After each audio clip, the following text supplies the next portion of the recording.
হায়রে শিক্ষা বিপ্লব, মায়ের জায়গায় মেয়ে শিক্ষিকা, তাও আবার মায়ের সেন্টারের ড্রেস পরে।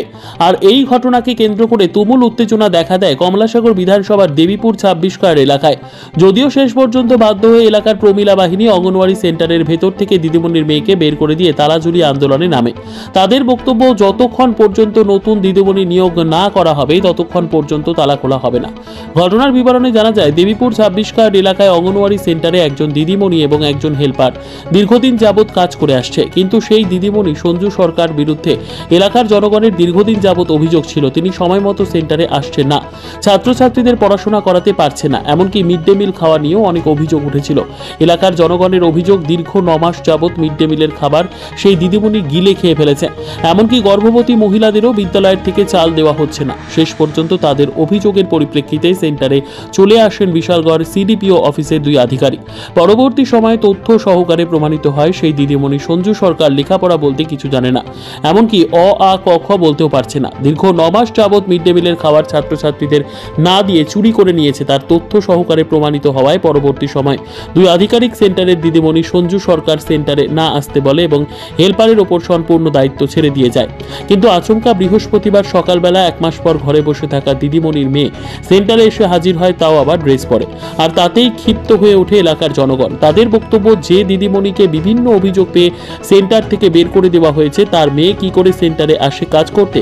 পরবর্তী সময়ে তালা ঝুলিয়ে এলাকার প্রমিলা বাহিনী জানিয়ে দেয় নতুন দিদিমণি আসলেই তালা খোলা হবে। যদিও দিদিমণির মেয়ে জানান এলাকার প্রধানের অনুমতি নিয়ে সেখানে এসেছে। আমরা কি অভিযোগ? আমরা অভিযোগ, দিদিমণির বদলে দিদিমণির মায়া কিভাবে স্কুলে আয়ে আর কিভাবে তার ড্রেসটা পরে, ওই অধিকারটা দিছে গাড়া। আগে দিদিমণি কি ছিল? আগে দিদিমণি পড়াশোনা জানতো না। তারপর কি হয়েছিল? তার নাকি না আসার জন্য না করছিল? আসার জন্য না করছে না, তাই আয়ে মন ধরলে আয়ে, নাইলে নাই, তাই মর্জি মতো আয়ে আর কি। আচ্ছা, হেল্পার বিডি ওপরে সব দায়িত্ব। তো হেল্পার বিডি ওই যখন তালা তুলা খুলে চাল ডাল দিতে পারে, তো এটা যে পড়াশোনা ওই না, খানা কোনাও না, তাহলে শুধু শুধু এটা খুললে রেখে লাভ নাই, এটা তালা হইতে হোক। আজকে কি হয়েছে? আজকে আমরা হেল্পারে কয়েছে যে তোমরা আগের চাল ডাল দিতে মু, তোমরা চাল ডাল নিয়ে আয়া, আমরা চাল ডাল নিতে আমি আয়া দিয়ে স্কুলের দিদিমণি, দিদিমণির মায়া, দিদিমণি নাই, দিদিমণির মায়া আছে, তো মায়া থাকবো কি লেগে আমরা এটা লিয়ে অভিযোগ। আপনাকে তালা দিয়েছেন এখন? হ্যাঁ, তালা দিছি। দিদিমণি মায়ের বিয়েছে, তেলে মোরা থেকে নয় সেটা স্কুল ডিল করবো কে লিগে। আপনার আর কি অভিযোগ আছে? এখন তালা কি খুলতেন না এখন আর নাকি? না, তালা খুলতাম না, যতক্ষণ আমরা নতুন দিদিমণি না পাই ততক্ষণ আমরা তালা খুলতাম না, তালা থাকবে। দিদিমণির মেয়ে যাইছে, আমরা এটা লিয়ে অভিযোগ। দিদিমণির মায়া স্কুলের মধ্যে কেন নাই, আমরা দিদিমণির তো সুপারভাইজার আয়াসে তো হে বেটিরে কইছে কিতা, সঞ্জু দিদিমণিরে কইছে কিতা বাড়ি থাকুক, হেল্পারের কাছে দায়িত্ব দিয়া গেছে। বাড়িতে আর কারণটা হইতা কি অভিযোগ পাইছে তার বিরুদ্ধে? আমরা স্কুলের মধ্যে তো রেশন আজকে 9 মাস ধরে পাই না, রেশন যদি 9 মাস ধরে পাই না তাহলে আমরা বাচ্চাটা কেমনে খাওয়াবো?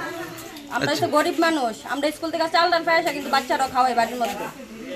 তারপরে দিয়া সেটা হয়তো আজকে 9 মাস ধরে যখন দেয় না, তাহলে কেমন লেখাপড়া করেছিল? তাহলে কিছুই পারে না। তারপরে কি হয়েছে? তারপর আমরা কইছি আমরা দিদিমণি লাগবে না, কত বড় আমরা পঞ্চায়েতে মিটিং করছি, আমরা কইছি আমরা দিদিমণি পাল্টাই দিই। তারপরে তারাও পাল্টায় না দিদিমণি। আজকে কি হয়েছে? আজকে হয় না, তাদের মেয়ে যাইছে, তাদের মেয়ে আমরা স্কুলের মধ্যে ঢুকানো কোনো মানে শাড়িটা পরতে কেমনে, দিদিমণির শাড়ি মেয়ে কেমনে পরে? এর বাড়ি কোন জায়গা? কমাল 26 টাকা বিয়া দিছে, কিন্তু এটা স্যার কইতে পারেনি। আপনার এখন কি বক্তব্য থাকবে? কারণ আমরা স্কুল বন্ধ থাক দরকার, আর নাহলে আমরা নতুন দিদিমণি লাগবে। নিজস্ব প্রতিনিধির রিপোর্ট, দুরন্ত টিভি।